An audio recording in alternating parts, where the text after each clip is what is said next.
Hello and welcome to the Back of the Nest review show, being done a little differently this week. There's no pre-prepared introduction.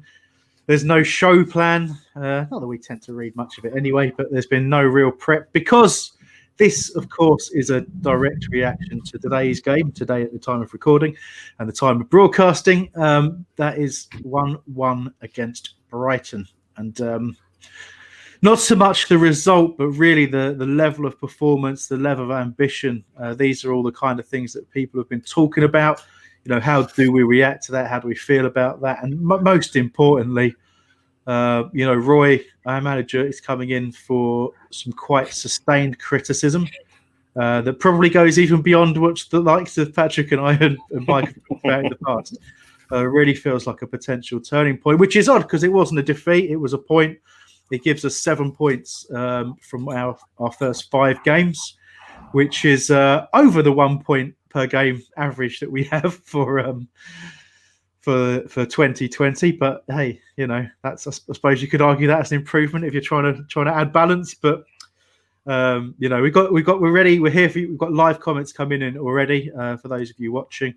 And we'll be covering those as we go. We've also had comments in, obviously, on Twitter, Facebook, DMs, our private conversations, all sorts of stuff where people are getting in touch, and we'll be talking about all those comments as well. But listen, where we usually start, guys, and we'll try and start with a potential bit of perspective in the sense that let's think about where we were before kickoff. Obviously, it's a massive game against Brighton. So the nerves are in there. You know, you two were obviously in the watch along with me, and you knew how, should we say, ratty I was prior to that game. I get nervous, I get pent up, I get aggressive. All I want is for us to win, and arguably I don't care how.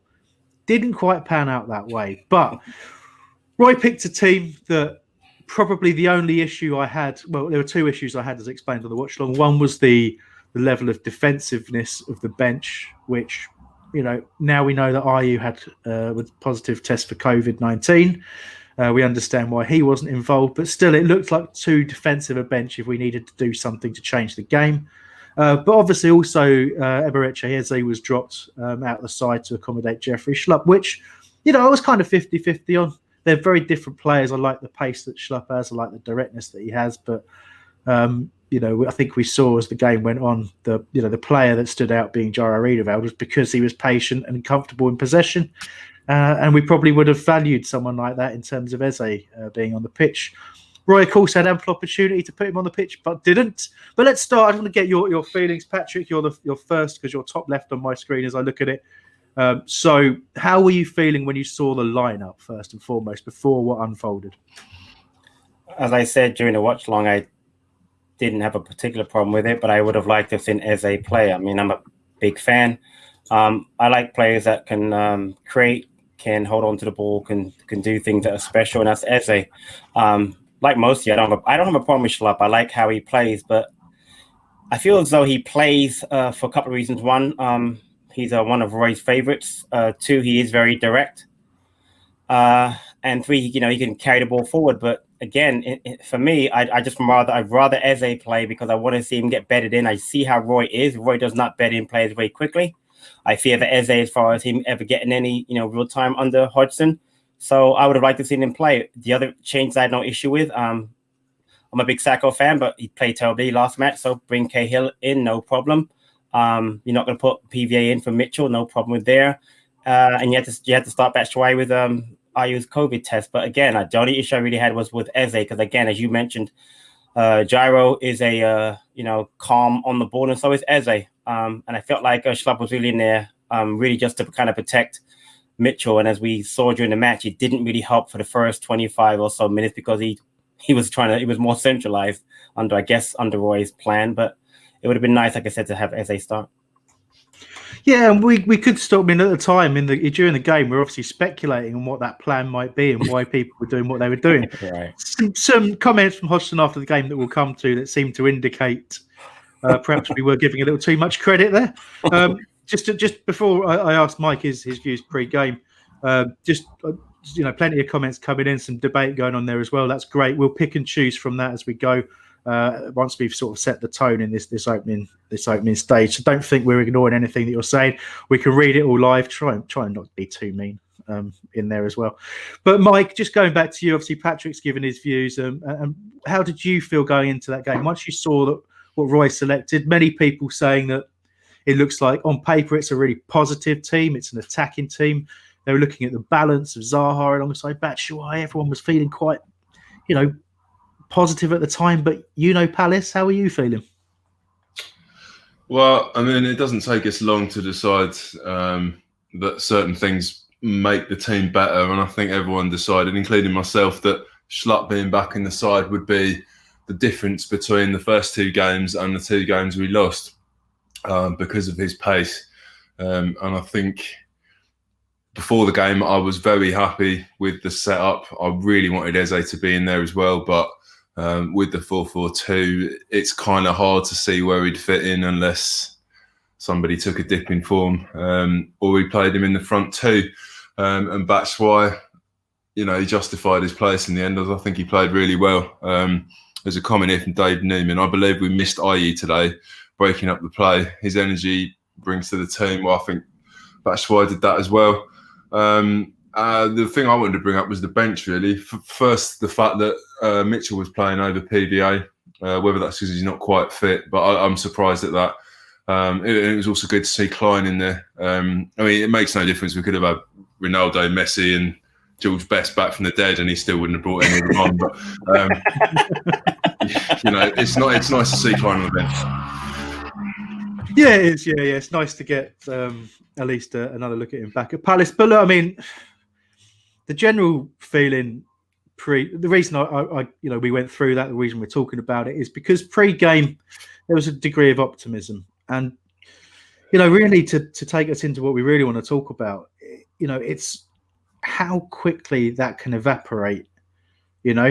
We started the game, and the thing that you're really looking for. You mentioned it, Mike, that the 2 games, the Southampton game probably less so, because I really wasn't impressed with that, if I'm being completely honest. But definitely the Man United game, where we came out of the traps firing. We were so happy about it because after the game, Wilf talked to Silla. I said, back yourselves, be confident, be brave. And that's exactly what we were. And we haven't been that way since. And I don't really know why. But we can talk about, who's actually ultimately responsible for that. But we came out of the traps incredibly slowly, and within 5 minutes of us doing that watch along, guys, you know what we felt like. We felt like we were watching. We knew what had happened, and unfortunately, the comments post game have kind of just reinforced that message, where we look like a team that have decided, okay, Brighton are going to keep the ball because they're a possession based team, so we'll just enable that, and that's the way we have to play today because that's what they do. And there's no point did they enter into anybody's mind. Well, hold on. Why do they get to dictate that? Why do they get to be a possession-based team, come to Selhurst, dominate the ball? And the only reason that they get to do that is if you let them do that. Did they let us be a possession-based team? When we had possession of the ball, did they stop, watch us pass it around the back? No. They were on us every single second of every single part of that game. And the fact that, I mean, let's get straight into it. And I want reactions from this because after the game, Roy Hodgson was asked about Brighton's performance, which was considerably better than ours. And he was clearly irritated, but he doesn't know irritation when we get to the second comment. He really doesn't. He says, I thought that they were good, but it's not my job to assess them. Kind of is your job, mate. Kind of is your job to assess them both before and after the game to see what you could have done differently, maybe. But anyway, he said, I've got my idea what players on my team can do and set them up to play. I was satisfied with what they achieved.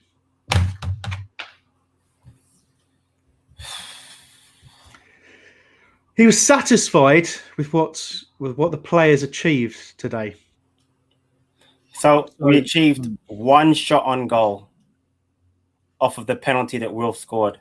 He has got to be joking, seriously. So now you're going to wind me up. See, the thing is, watch along really helped me because watching with you guys, I really wasn't that bothered. Normally, when I watch a match by myself, I get really, really upset.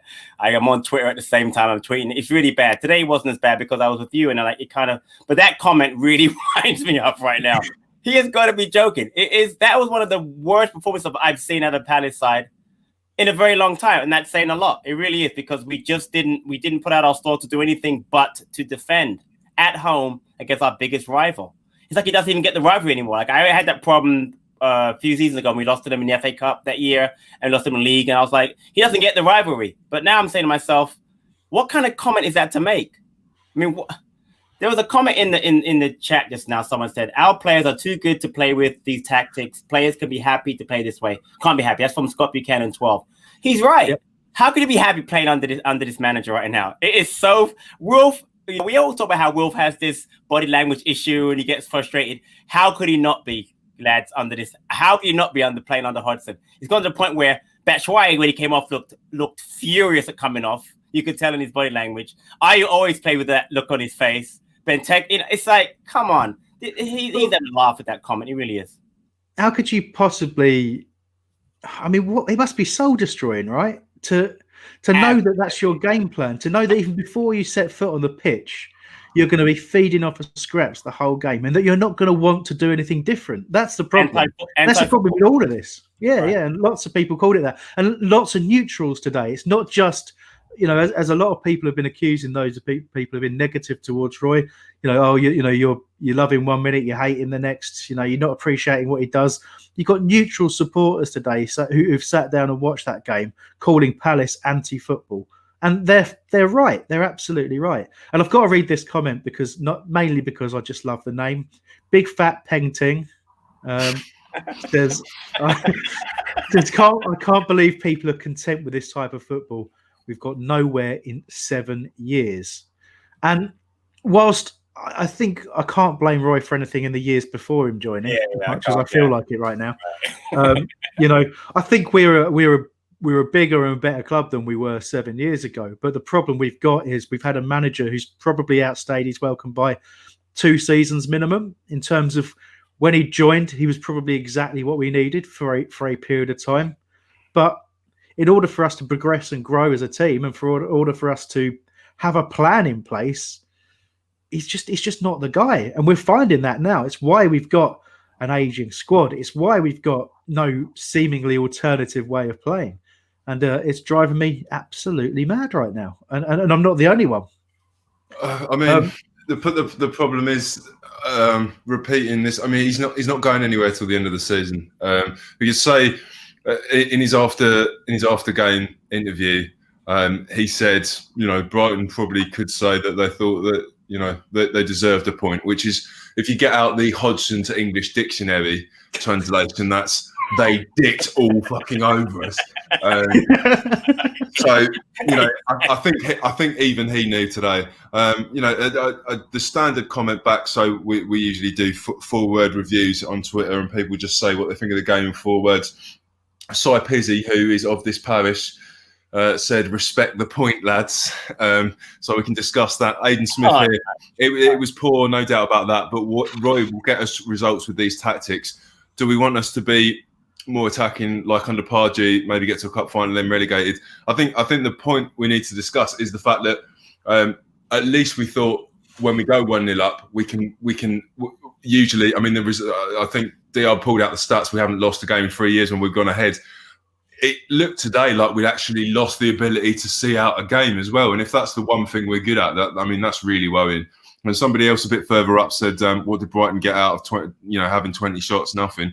Well, we were very lucky that their finishing is poor, really poor. Because any other side would have beaten us today. Fulham would have beaten us today. Yeah, let's not forget, Brighton have had a worse 2020 than we have. For all the supposed pretty football that they play, right? Yeah. And for all they're all over Twitter now saying what a rubbish team Palace are. Well, they're rubbish as well, right? Because they don't play effective football. But we had 1 shot against them, 1 shot, and it was a penalty. And we are the only team in Premier League history to have ever ended a match with only 1 shot and it being a penalty. According to an XG of 0.00. Yeah, exactly. Because of the fact it was a penalty. That's the first time that has ever happened in Premier League history since XG stats have started, and that is ridiculous. And let's not forget the stat that popped up during the course of the game. What were we worst in? Worst in possession, worst in passes in the opponent's half, was it? we're basically effectively Worse. attacking wise. We're the worst team in and the worse league. for successive passing, which is That's right. Yeah. So Riedewald has come out. There's an interview on the site that's come up quite soon before we went on here, so, and I'll give you a quote. So he said, sometimes we chose the long ball instead of keeping the ball on the ground and going for excellent pass. That's interesting English, but it's going to be a tough game with that style. The pitch is going to be big, opening up. It was a battle. I mean, that is so obvious, and that is not his fault. That is the manager's fault. But I mean, we picked it out during the game, didn't we? The fact you could see that the game plan wasn't working from the minute. What was it? It was probably about minute 3 or 4, Patrick. We were talking about it, where you could see we'd already started whacking the ball into the channels in the hope that someone might chase onto it, because whatever we'd decided to do just wasn't panning out from the 3rd minute. But we just didn't change it for the whole game. And then let's not even get. I mean, do we even get into the fact that when we did change it, when changes finally did happen, they were made seemingly to invite further pressure, and we all knew it was coming. We were sitting there on the watch long, saying to each other, "We're going to concede here," because we took forward players off, we moved people about, we backed off and backed off and backed off, and at no stage did we try and do anything about it. And it just goes to show you the first instinct for Roy is defence. We often talk about the idea that attack is quite a good form of defence. There's a saying about that somewhere, isn't there? But at the very least, I would say possession of the ball is quite a good form of defence. That's quite an obvious thing. And keeping the ball.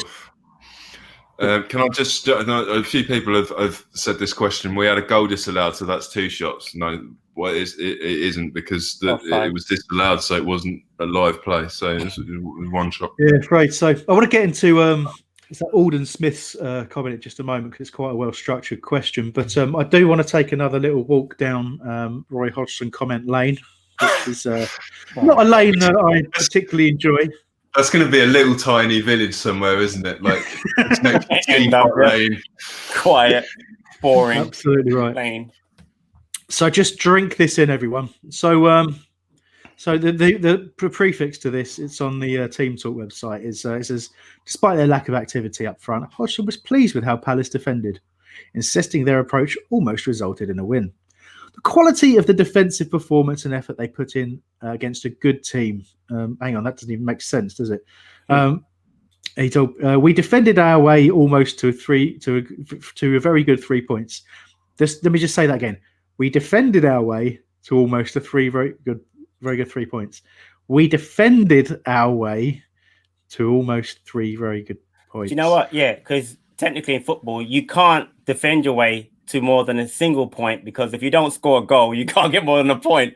That's the dumbest comment I've ever heard in my life. Seriously. He can't be serious with that comment. It's baffling. But he says it's something that can happen in the 1st or 95th minute. If the opponent have the ball around your area, it can fall kindly or get fortune with a deflection, which I'm sure they would say is fully deserved. I mean, should we talk about the chances that they missed? What about fortune? Yeah. And you know what? Before we go ahead, I'm really glad this game ended up 1-1 and not 1-0 to us. Because if it was 1-0 to us, every comment he made would be justified today. Every single one. And people would say, oh, stop moaning about Hodgson. We won the match, blah, blah, blah. I'm telling you right now, I am so glad in retrospect we got the draw, or they got the draw, because if we had won that game 1-0, even though I'd love to beat Brighton 1-0, it would have papered over once again all the cracks that are going on that people do not want to see. And this 1-1 is showing people that this man has to go. He has to go. He's way behind the times. He has to go. And again, I want to go back. I actually know Alden Smith, by the way. Very nice guy. All right. Lives in New York. We go to his full factory when it was open to go. The thing about the whole Pardew comment, and you know me, I'm not a Pardew fan. All right. He goes to the cup final. We did not get relegated on them. We would have been, probably. We weren't. But the difference is that at least under Pardew, okay, and I hate to say this because I hate to defend him, we actually played a football that got us to a cup final. Yeah, we lost it. We could have won it. But at least Hodgson doesn't try to win any cup games. He basically wants to just keep us up. I'm sorry if I offend anybody. I'm sick of the attitude of let's just stay up. We're a little old Crystal Palace. Let's stay up. We have got to be past that. We are now, is this an 8th season or 7th season in Premier League? We are an established team. Can we act like one? Well, you've just basically answered the question that he's asked there in terms of, well, what is it that we want? You know, Right. I think as supporters, we're actually saying almost less than the board are. You know, Steve Parish has come out a few times and said the aim is to develop the squad and push into top 10. Exactly. Okay. None of us are saying that our anger right now and our frustration is about not being top 10. Right. I mean, we are, aren't we? We are in top 10. Our frustration at the moment is about how badly the squad is being used and how poor it is to watch. And the idea, you know, right now of having to pay to watch Palace. I mean that. Criminal. I mean, well, I do. I pay to watch Palace today through my subscriptions, but you know what I mean? It feels like a punishment. It feels like I did something wrong at some point, and this is what I have to. Well, we've already paid for our season ticket. Exactly. Come on. But you know what Roy is trying to say there, and this is my attempt at balance, right? What he's been trying to say in the stuff that I was reading out, and what he actually finishes the comment with, was that basically sometimes when the opposition, I wouldn't say go gung ho. I think the word he uses is take the game to you. But sometimes when the opposition take the game to you, it puts you into a siege mentality. Which, you know what? I accept that. Yeah, absolutely. But we started with a siege mentality. That's the problem. The problem isn't that we were put into a siege mentality, because if you watch that game, up until the point we got a penalty with our only foray forward, and that was all about Andros Townsend being brave, taking someone on, putting the ball in the box. Yep. And a mistake at the back for Brighton. But you know what? That's football. You can live with that. Right. And after that, we kind of, and Roy used the comments, we bared our teeth a little bit in the first half. But what is he saying with that? You know, I don't really understand what he's saying with that. So going back to the point, what is it that we want? We want a manager that recognises nullifying the opponent, isn't good enough anymore. Restricting our attacking players to defensive roles more often than not, and asking them to produce a bit of magic in 5 or 10 minutes of attacking play if we have to chase a game. Starting games like that, carry on with games like that, that is no longer good enough, and that is no longer acceptable with what we have. If I can just play devil's advocate down Roy Hodgson Lane somewhere in Wiltshire, he did say in his interview afterwards, well, he said that we went too much into our shell and got far too deep, defended without an outlet. So it could be possible that he has realised that was too far down the wrong way, and he might do something about it next game. Maybe, I don't know. I doubt it, but that was too much for Roy Hodgson, the man who clearly goes as far as you can possibly go with that tactic. That was too much for him. So that's just playing devil's advocate.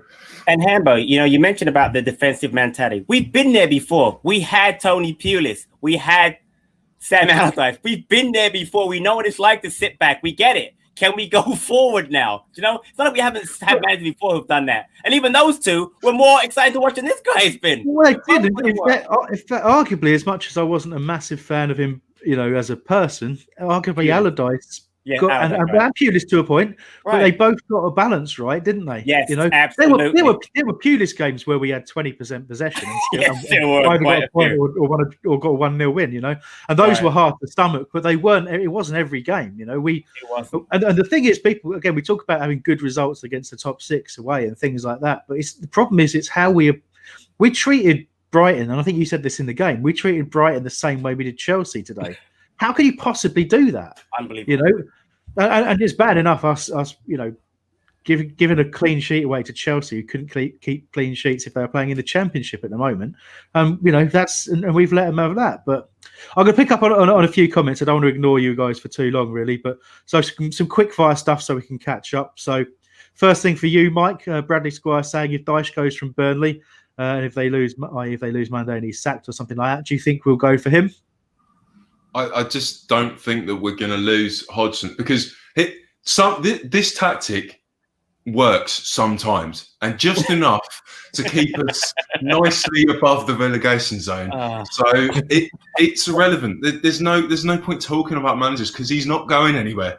He's not getting. The only hope that we can get is that we get Hodgson gets annoyed with his own tactics to the point where he slightly tweaks them. That's the only thing that's going to happen. But Mike, what if the players rebel? Now I'm talking about, what if the players decide, you know what? Because they have done that happening in the past with players who've gone behind the manager's back and spoke to the board about how he's playing. What if Wilf and Sacco and Eze go to the board and say, we can play better than this. We have now one of the best goals we've ever had in the Premier League. I don't think anybody can argue that. And we were trying to add more players to that, and we are still playing as if we have 12 decent players. We have no flair. We have no. It's ridiculous. We have a very good goalkeeper, solid defense, good midfielders, and we're playing the same we've always played. We finally signed the striker in Batshuayi, supposed to give us goals. Hasn't scored a goal yet in 5 matches. Hasn't really gotten a chance to. But at what point do the players say, you know what, we can't play this anymore? Well, the thing is that he's surrounded himself with enough of his own minions that if need be, he can go, right, no, Wilf, I've got Benteke. Don't worry about Eze. I've got McCarthy to come back. I've got Butland now. I just think he'll grind it out with even worse performances.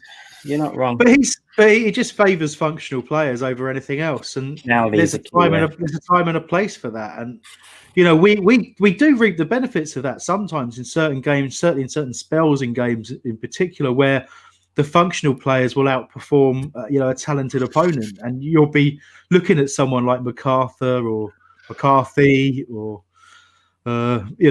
Schlupp at times, and you'll be looking at those players and thinking, I'm glad we've got people who are up for the fight on our team. I'm glad we've got people who are not bothered about being flashy and not throwing themselves to the ground. They're out there playing football, and it works great. But that has become fewer and further between. But look, to move on to comments, just to mention Mark Zaz there, basically confirming the sort of things that we're talking about, although he's described it as Jurassic football, but specifically pointing out the fact it's the not trying to win games and parking the bus that's getting to me. It's getting to all of us, mate, as you can tell. Really is. But Scott Buchanan here, and I'm going to aim this at you, Patrick, because it is something that I know you dislike as much as I do. It says he will probably keep us up. It's a case of being careful what you wish for. No. With all due respect, Scott, I am really sick of that last part of that comment. I know where it's aimed at, the whole Charlton thing and etc. But I'm not having it anymore. We are in the best position we've ever been in. We've got decent ownership. We've got a good squad. We need to push on, and if push on doesn't mean relegation, I'm sorry, it just doesn't mean that. The league has changed since Charlton got relegated and sacked Kirbishley. I'm not having that. Be careful what you wish for. A great name of book, by the way. Just real quick endorsement. Got the book right here, Mr. Jordan's book. So read it quite a few times. But no, I'm not having that attitude. No, I think that that attitude is why we're in the position where we are now. That's why certain fans just content to just put up with what Hodgson's putting us through. No, we've had 5 managers keep us up. Another one can do the same exact thing, but which one is going to push us forward? That's what I want. I want a guy. We've had managers keep us up. Pardew did it twice. Allardyce did it. Pulis did it. Hodgson's done it. We can do better than this. I'm sorry. And if it's Eddie Howe or whomever, I don't care. I want a manager that's not only going to show me that he can play 2020 type Premier League football, but can push us on and maybe go for a League Cup or something like that. We don't have to play this. No, I'm not having that. I'm sorry. I mean, with all due respect, careful what you wish for is besides this book, don't want to hear it. Sorry. I've got to say, I did use a version of this phrasing earlier on Twitter when I was talking with a few people, and it's the idea that, the risk-averse approach stays risk-averse. The idea of being protective of the team and not coming too far out of your comfort zone in case you lose matches, making sure you get just about enough points, that kind of stuff that we're talking about here. And it kind of leads on to something else that Scott was saying about the only stat Roy cares about is the points at the end of the game. And that Scott agrees with that to an extent. Yeah. But what I'm saying is that is a risk-averse approach. That is saying, I'm going to look at the 38 games as a whole, and I'm never going to panic when I lose, and I'm never going to panic when we fail to win. I'm going to just keep at this level the whole time. And over the course of the season, we should end up okay. Yeah. But that is being that risk averse, not putting, even in games, not taking that risk of putting an extra player forward, taking a defender off for an attacker when you're losing, that kind of stuff. If you never do that, you never change anything, and it will come back, because eventually teams look at what you're doing and they know that they don't need to worry. It's you. If you don't change, other people will know exactly what you're doing and they will change. So every team that comes, you look at how we started the season. I don't think it's any coincidence we won our opening 2 Premier League games, because it only took 2 Premier League games for people to go, oh, look, they're using a 4-4-2 now. Oh, look, they're playing counter-attack now. And what happened after the United game? Straight up, Everton fouled us every time we tried to counter-attack, didn't they? And then and the 2 games since, Townsend in particular, but Zaha, Schlupp or Eze, whoever's playing on the left at the time, players standing on them when we try and break, basically, almost every time, because they've just seen it.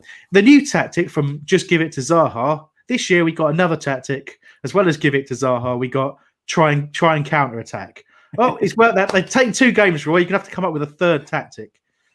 Anyway, I'm being quite facetious, but, that's how it is. Jumping back to a DR Kernaz question. We love a DR Kernaz question. Yes. And I'm sorry DR's not with us today. It's his channel. This is his... his game, and he's not even here. He's I mean, to be fair to him, he's at work. So, but yeah, close the door now. Said DR Kernaz is a genius. What you're basically saying there is, you 3 not cutting it for me. Fair enough. But DR was basically, he said a few things, but he said that Big Sam was our best manager since promotion, and I think he's probably right there. It just wasn't around long enough for me to feel good about that. But he is asking the question, and it's got some degree of debate. Do you know what? Where would it was Pardew, actually, but also because of the cup. I can't believe you're saying that. And I know, and I'm the biggest hater of the man. But no, I have to be, again, 6 one half than another, whatever. I mean, well, DR's saying, where do you rate Roy? And I know you probably know what you're about to say, Patrick. So I'm going to ask Mike first. Where do you rate Roy in terms of managers that we've ever had at the club? Ever, or just promote? Just well, that you're aware of. I can't ask you about managers you've never heard of or seen. I was going to say, if you're going to ask me, I'm going to. All right, never mind. Go ahead. I mean, it really depends. I think 2 years ago, this kind of steady the ship approach would be exactly what was needed. But right now, I just think our squad's too good for it, and he's a great manager with a less good squad. But we've signed some good players, and there's no need for this now. Football's meant to be entertainment. So somebody just said, Dale Martin, yes, football's a business, but it's also entertainment, in brackets, allegedly. It's not. And I mean, we're not going to get new kids being Palace fans if the time they get to watch on TV, we play like that. I mean, I'd honestly rather we just went down than another 5 years of it. I do feel that way, I have to say, and it's not an easy thing to say, but I hate it because I know it's, to a degree, it's nostalgia, and it's also nostalgia for a time in my life. We sound like West Ham fans moaning, but it's fine. It's great. He's getting enough points, but at the same time, do you know you can have somebody that's like really anti-COVID and they stay inside and never take any risks, and then their life is boring as hell. I'd rather the odd risk was taken and the odd trip to the pub, just so my life isn't soul-destroyingly, soul-crushingly dull. And this is the football interpretation of somebody that didn't need to stay at home shielding, but has done for 7 months anyway. Yeah, great analogy. Brilliant. There we go. I want to get to the end of Kernaz's question. Better than Coppola, too high. Seriously, is DR okay today?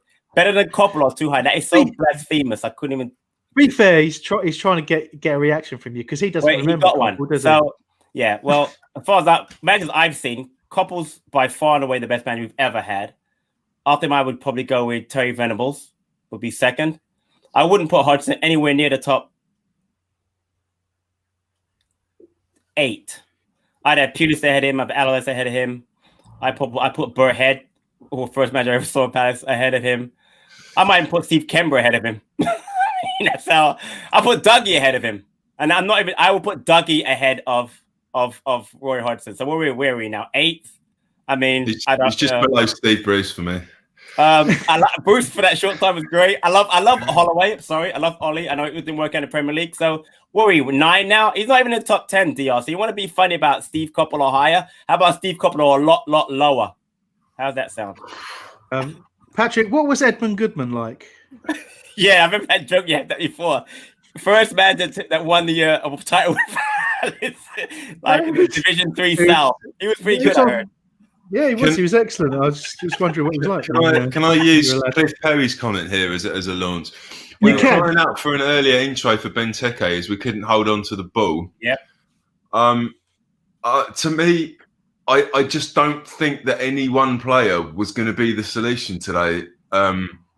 Because of the way we were playing, I really think we could have brought anyone on and no one person was going to save stuff. Zaha could not. I mean, I think we talked. He hadn't touched the ball in about the first 20 minutes of the second half.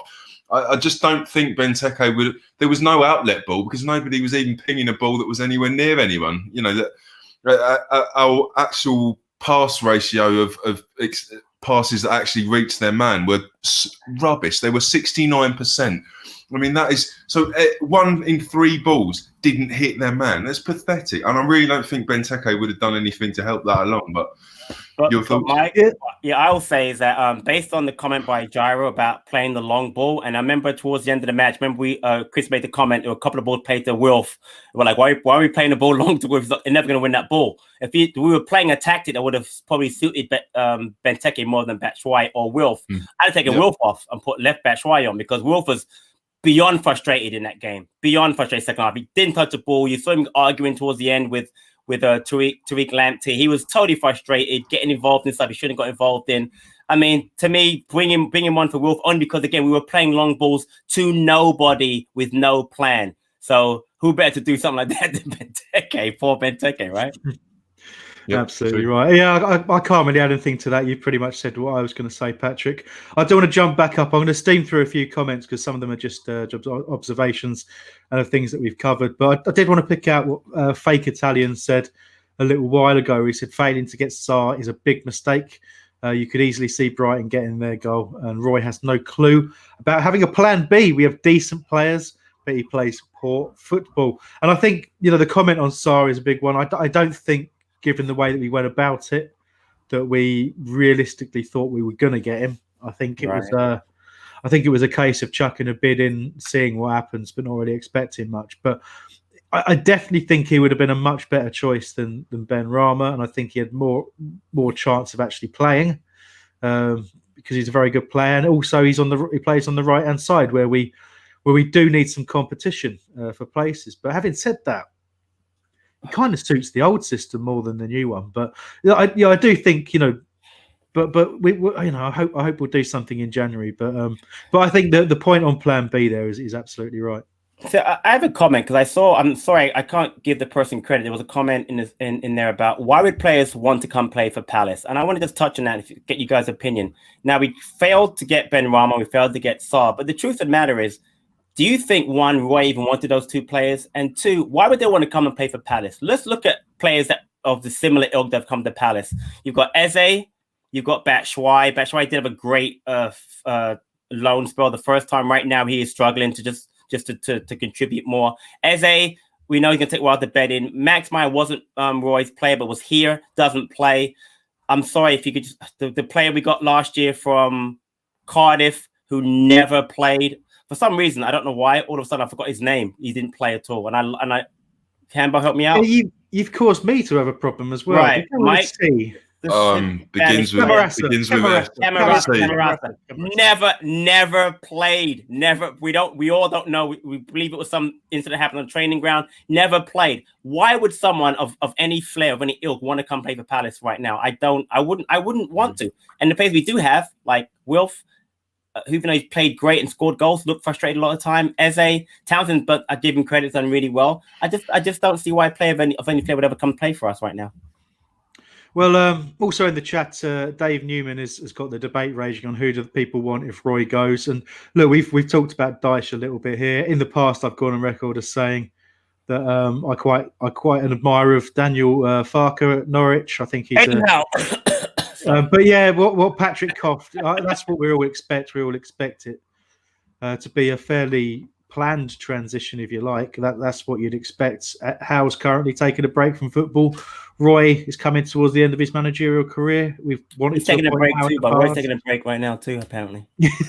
yeah, seems that way. But basically, logic almost aligns the stars in that one. And I'm not a big fan of Howe, but I am a big fan of anyone but Roy right now. And I'm sorry to say that, and I possibly don't mean it as badly as it sounds, but I just don't know anymore. And I think Neil is articulating that quite well, actually. Neil Dulake. I don't know, whatever, however you pronounce it. Sorry, Neil, for mangling your last name, but he said, "I respect Roy as a person and as a manager, but enough is enough of this before it's too late. Please, Parish, get Eddie Howe in now."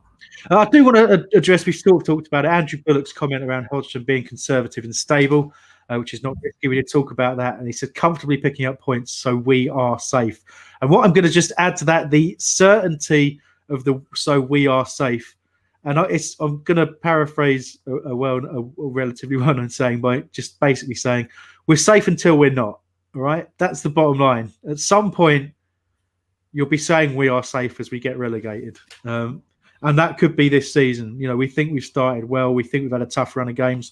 Those things are probably true. But if you kind of just look that little bit broader, look at the 2020 statistics and how we've performed. What is the trend? What does that look like? The trend tells you everything about where we're heading right now.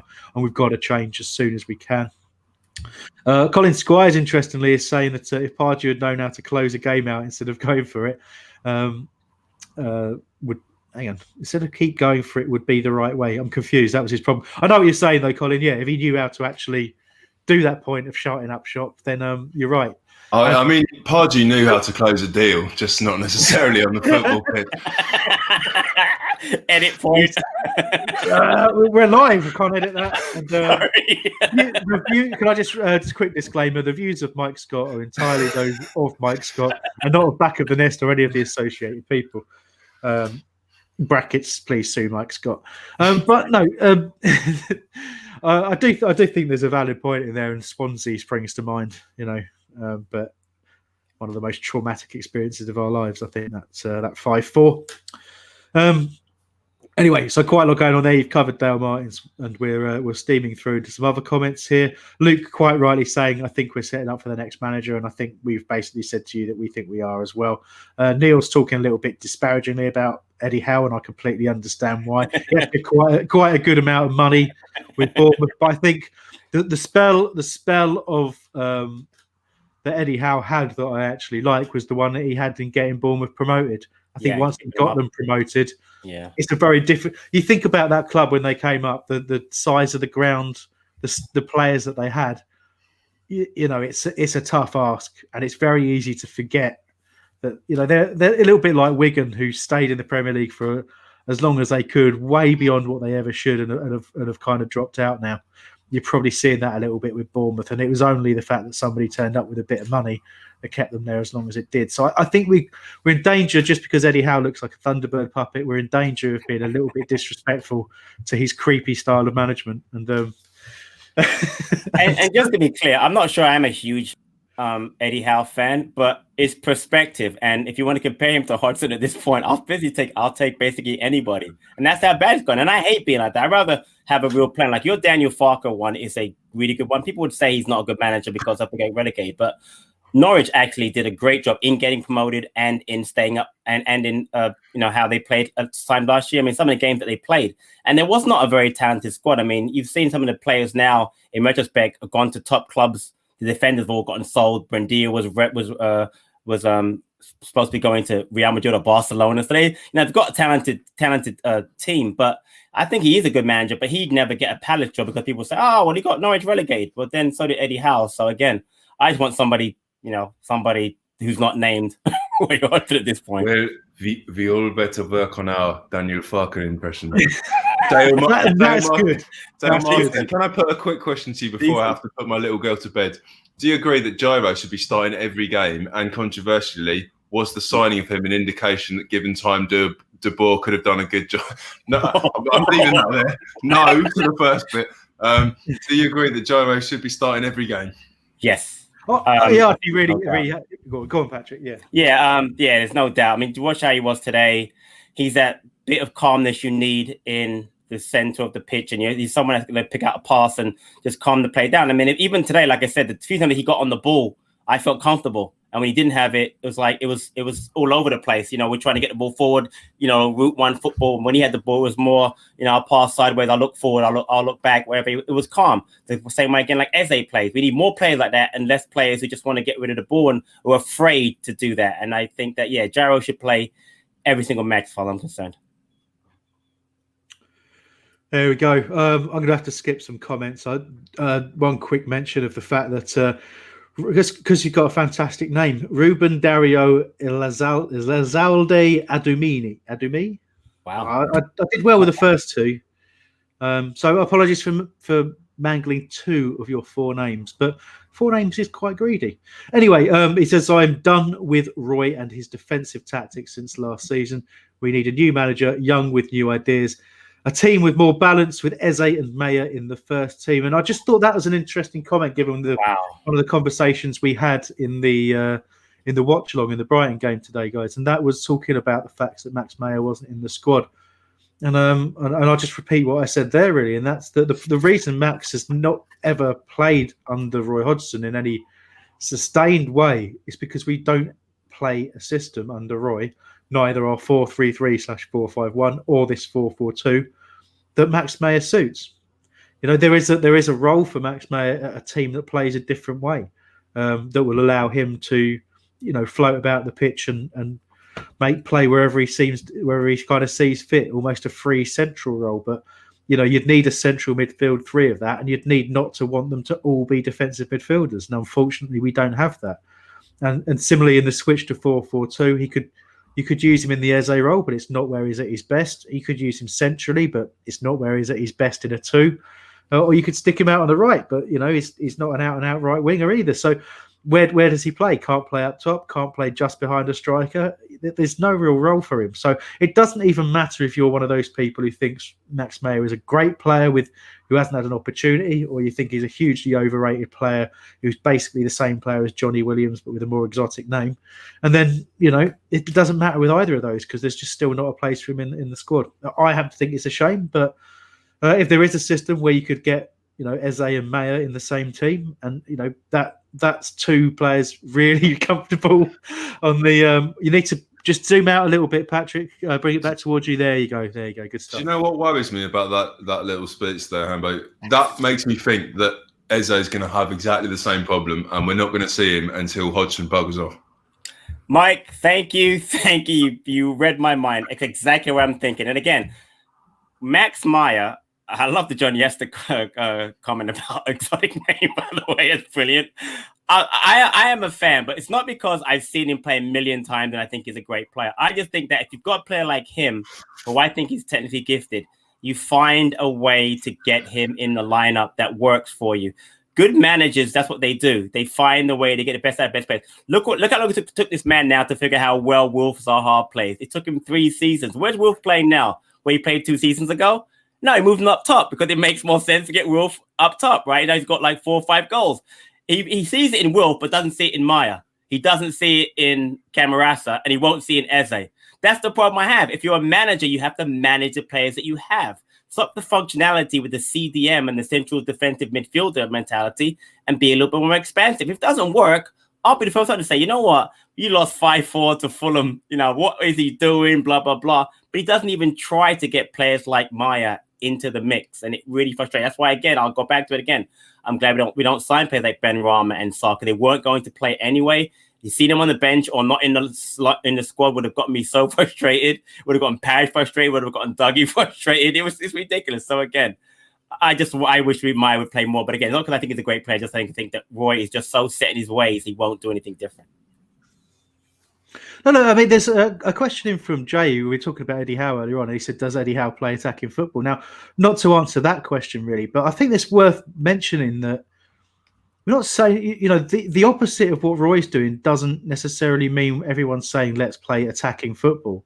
Right. This is a problem with a lot of the arguments on this. Like for example, let's say right now, we're currently laying into Roy Hodgson a little bit. Right. More than a little bit, right? But that doesn't mean to say, for example, personally, it doesn't mean to say I don't respect Roy Hodgson and I don't think he's a good manager for the right club and the right situation. And I don't think 45 years in management shows that, in fact, when you look at managers in general, he's been exceptional over his career. He'll probably go down as one of the best because of that longevity, because of the variation he's had in his career. He's obviously a good manager, but that doesn't mean that what he's doing now is right for us and our squad. And ultimately, it is just an opinion, as it is with any of us, right? So when someone says, does Eddie Howe play attacking football? I do think you have to be careful in saying that no one has said, well, I want Crystal Palace to play attacking football. Right. It's nice. The idea that it is nice, isn't it, to think we're going to dominate possession and attack and score loads of goals and the opposition won't score any, because ultimately that's the perfect thing, isn't it? That's football perfect. But what we're actually saying is there's got to be a trade-off, isn't there, between attack and defence? And right now we have a manager whose faith in the squad, no matter who seems to be in it, seems to be based around stopping opposition playing, negating everybody first and foremost, and then seeing if you can win the game. And we're just saying that attitude now, after 4 years, it just seems like it's no longer the way to go. Now, if you're happy with that personally, if right now you can sit there and say, no, I want another. I hope Roy never retires. I want us to play like this every week. That's fine. That's great. Right. I mean, I don't understand, but fine. So be it. So don't think because you don't want one thing, you immediately want the opposite. We're not arguing that now. We're arguing for a change, for something different, but it has to be better, and at some point, there's a risk involved in whoever you appoint, whether it's Eddie Howe or whoever. It's still a risk that they might not do as well as Roy was doing. And Hambo, the question about attacking football is interesting. What kind of style is Jose Mourinho known for? Defensive football, correct? But now he's got Gareth Bale, Son Heung-min, Harry Kane, Lamella, Lo Celso, Ali. And look at him today. He's up 3-0 in the game. That's not Jose football. Oh yeah, they got pegged back to 3-3. But my point is, he's a defensive manager. He's always been that way. But he now has Bergwijn. He's got extremely attacking players. He's going to have changed his style. It may not work for today's match, but I bet over time it does. So you adjust. So you're absolutely right. You don't have to go from one extreme to the other. But again, Roy Hodgson, and again, respecting the man and liking him are two different things. I respect what he's done, but I just feel like his sell-by day is well gone. He is well past. Manchester, his age are not around anymore. Ferguson's gone. Wenger's gone. You've got a lot younger managers in football now. The game has changed. He needs to change. He's not willing to do it. That's fine. Just move on. That's what I'm asking for. I'm not trying to denigrate the man. He obviously is a tremendously. His CV is ridiculously long and great. But at this point, I just think for Palace, he's not the right manager anymore. I just think that the manager for him is just passed him by. I think there's a good question here from Ron Gill 73, and I realise I've skipped someone. Go back to him. Do you think the front players enjoy playing for Roy? Well, I don't see how they can. It's absolutely destroying their stats for a start. They're feeding on scraps. You could see how angry Zaha was. You got the impression from Hodgson's post-match interview that he wasn't impressed with Zaha, who I really don't see what the hell he could do. My worry is that these players are going to be deeply unhappy by the time we get a new manager, and it might not be repairable. That's the main thing that worries me. A couple of comments. Just a couple of comments on Max before you get into that. Max really hasn't taken his opportunity, and he's too small for the Premier League as well. Yeah, I think some of that. I don't think that. I mean, if you think about, David Silva wasn't too small for the Premier League, was he? So Messi too small, also way too small. Yeah, but I understand. Physicality was definitely an issue for our management team, if you like. So, but I also get that, and I also think there's some truth in him not taking his opportunity. I just think ultimately. Even he did have a run of games, I think, playing sort of left side of central midfield for a while, and you kind of thought that would be it. But other than I think he had a couple of nice finishes here and there, not really done it. So I think that's fair. But it's hard to for any player to come in and play in a few games here and there, and build up that rhythm and keep that place. Some do, some don't. I think Mark Zads was talking about Roy saying that he can't see him getting sacked, particularly with Corona, and Palace will see him as a safe pair of hands. He's a safe pair of hands until he isn't he? If in 10 games time we're still averaging around this number of points per game, the table might look a little bit more threatening than it currently does. So we'll see. To try and judge things after 10 games in a season. So we'll see where we end up. We've got a run of games where you look at it and on paper we should be getting some points. Not if we surrender possession and don't attack and don't create any goal scoring opportunities. We won't. But I think we'll know a lot more about how this season is going to go in the next 5 to 10 games. I think. Jay saying play Eze in Cam, as it's often referred to as sort of central attacking midfield in behind the striker. Patrick, we love that, don't we?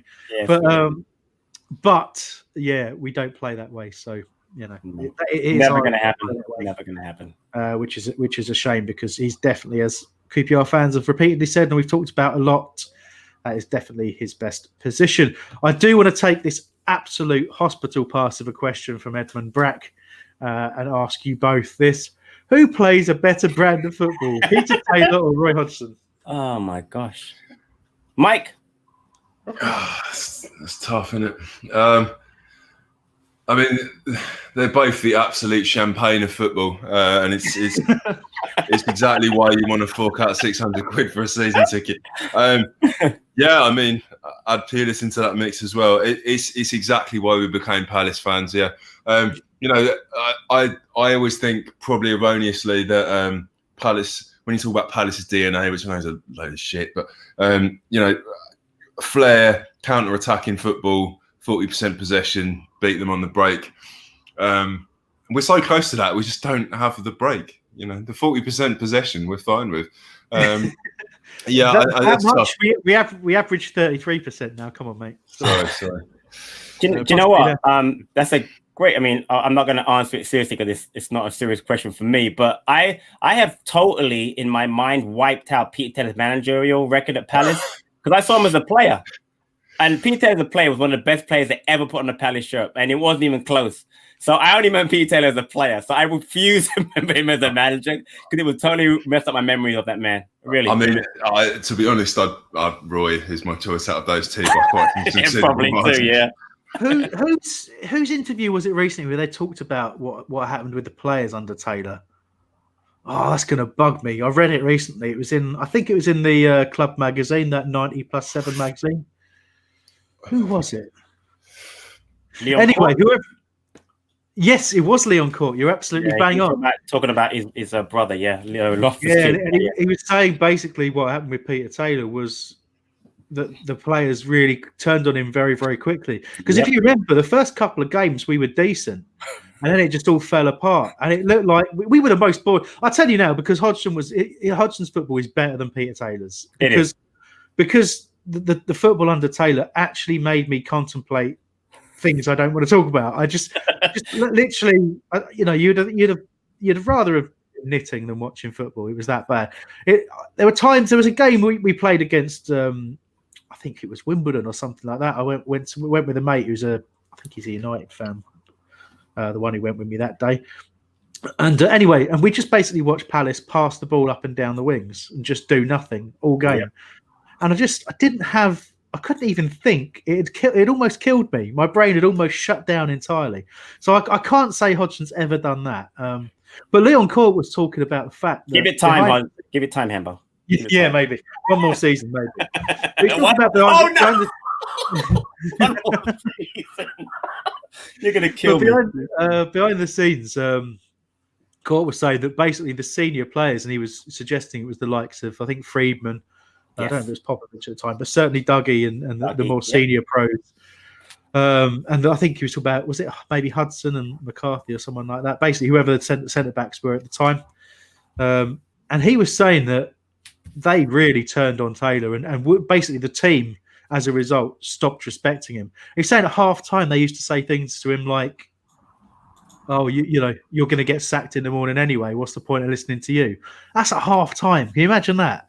Imagine at half time your manager comes in and says, "Guys, that wasn't good enough. I need you to shape up." And the players going, Why should we listen to you? You're not even going to be here Monday.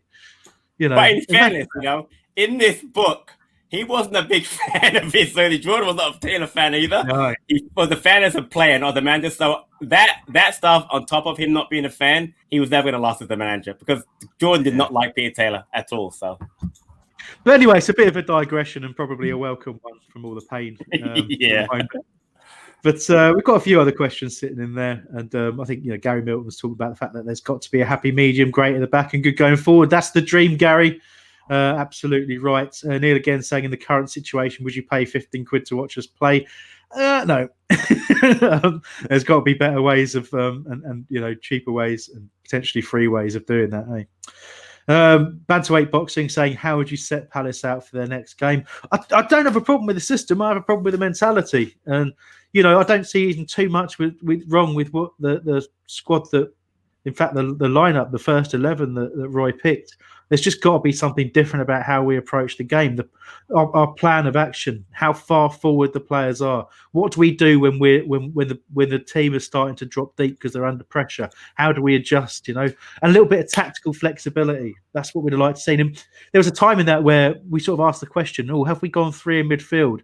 And we thought we had for about 2 minutes until we realised it was Roy Hodgson, and we hadn't. We did right at the very end with substitutions, making a difference. We did, but it's just the kind of lack of action. I think it's more a case of you'd like to see a plan appropriate to the opposition, and it's Fulham up next, isn't it? And if we let Fulham have the ball and try to hit them on the counter and don't do anything different and end up losing, then really, what do we say to that? So fingers crossed we don't see that. Well, I memean, what I could say is that a loss to Fulham might be one of the few situations where you might get your wish, because the tide against Hodgson would be obscene if we got outplayed by a team destined to go down in 20th place. Really, it's interesting. No, I think if this were a situation where it's an away match anyway, but if we had the fans in the stadium, and I remember, I'll never forget it, the way that the fans turned on Holloway, and we knew that the next match he was not going to be there. I think the fans were in the stadium and could voice their displeasure. I think there'll be a chance. But I'm with Mike. I don't think until January, when something may happen because of a certain individual may be available, I don't think it's going to happen until January. So we're talking about 3 more months of this. I don't see it happening prior to that, unless he decides to put an interim, bring Dougie down and have Dougie, run this side until January. I don't think Hodgson will not walk away. He will not walk away from this because that's not in his DNA. So I don't think there'll be a change, but again, here's hoping. Indeed. Look, we're going to obviously have to bring this to a close relatively soon. We've got a few more comments to get to first. But obviously, thank you to everyone who's contributed. No matter what you said, no matter what view you put across, always welcome to hear it, and everything's been read and considered as we go. So Will has asked a very interesting question, and something we have debated a little bit before in the podcasts. And he's saying, do you blame Benteke for his form or Hodgson? He's saying that he blames Hodgson, and he said if we played to his strengths, we'd have a 10 to 15 goal striker. I think it's a really interesting point. I'll answer my little bit first, then let Patrick and Mike jump in. I think it's no coincidence that when we bought him, he scored 17 goals because we played in a way that suited him. I think you can't fully blame Roy Hodgson because the player has a responsibility as well, and he has lost form, he has lost confidence, but he's also been wasteful of certain chances.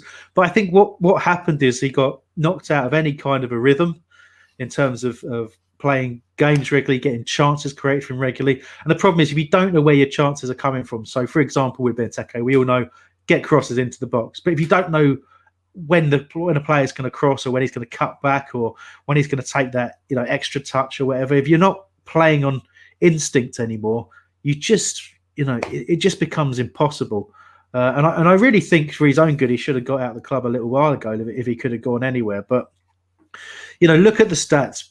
Before he played under Roy Hodgson, he was scoring goals pretty much everywhere he went. And if you look at other strikers under Roy, certainly as Palace manager, who scored big numbers of goals? Nobody. And you could argue we've not had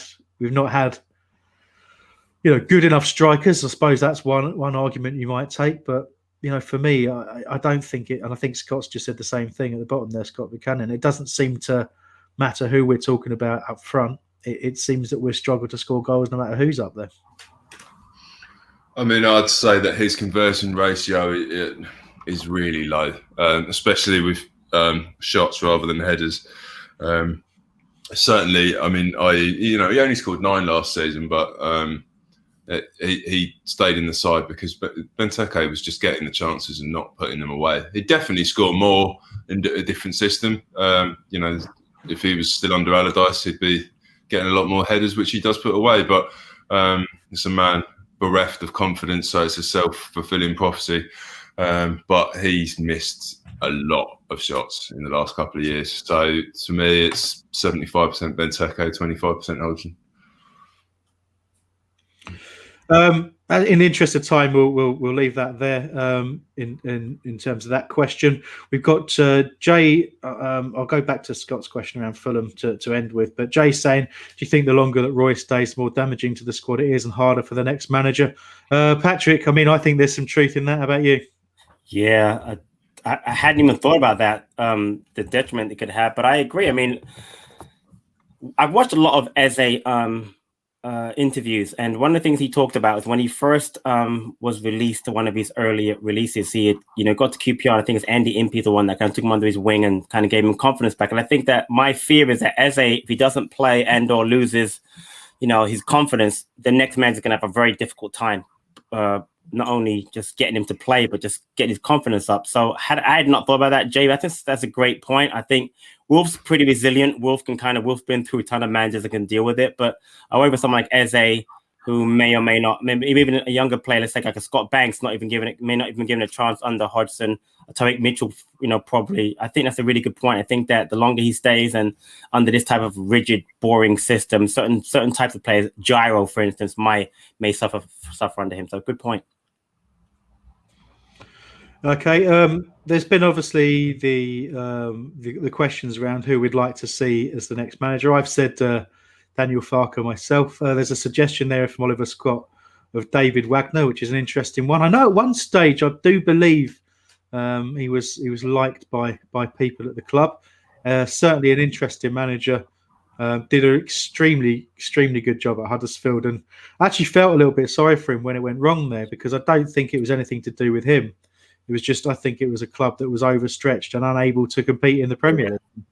I don't think they've benefited from getting rid of him. I've forgotten where he's gone on now, but I think he's a decent manager and maybe deserves another crack at the Premier League. Sorry, there's more questions coming in. I'm getting confused. Where was that one that I wanted to actually read out? There you go, from Scott. So we'd love to know how many will pay to watch us against Fulham. How can we get the figures? I don't think anyone's going to be releasing the pay-per-view figures easily for the Fulham game. But it's funny. People do tend to part with their cash to watch their teams.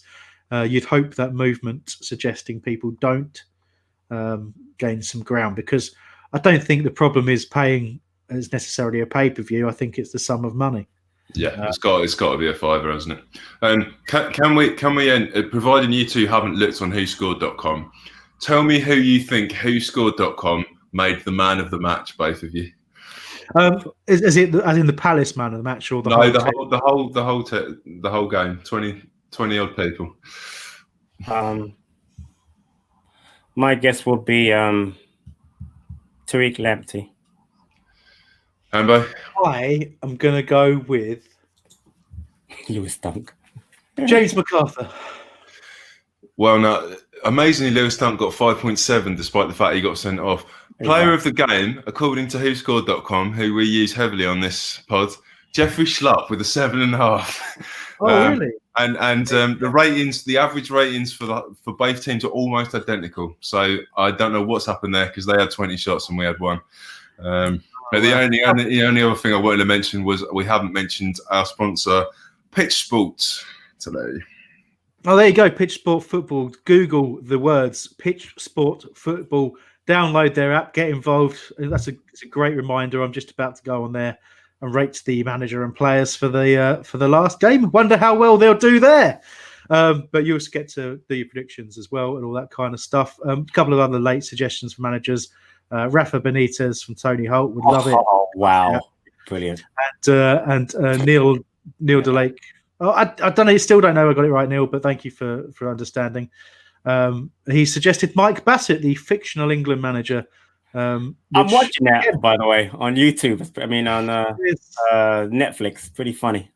Peter, David Wagner was sacked by Schwarzer after a terrible run of form. So, good update. So he's available. Just for thank you to the people that are not listening live as well. We've tried a live pod today, just because we're all a little bit angry. So if you're listening back on the podcast, thank you. Yeah, definitely worth thanking. But yeah, in particular, those of you that have joined us live and helped us actually put together this show without us having to write anything, hugely appreciated. Something a little different. Don't think we'll necessarily do all of our review shows like this, but there'll be plenty more content on this channel. Most of it by DR, obviously, because he loves it. But make sure you're liking and subscribing if you haven't done so already. Subscribe to our podcast and all your chosen podcast apps. Rate and review. Please 5 stars. I don't care if you like it or not. Just give us 5 stars. I just want 5 stars. But yeah, thank you very much for joining us. Thank you for Mikey for lurking in the background and producing. To Patrick, Mike, and the Lord Jesus Christ. I don't really want to thank him, but via Joe Ward. Yeah, via Joe Ward. Yeah. Cheers, guys. See you later.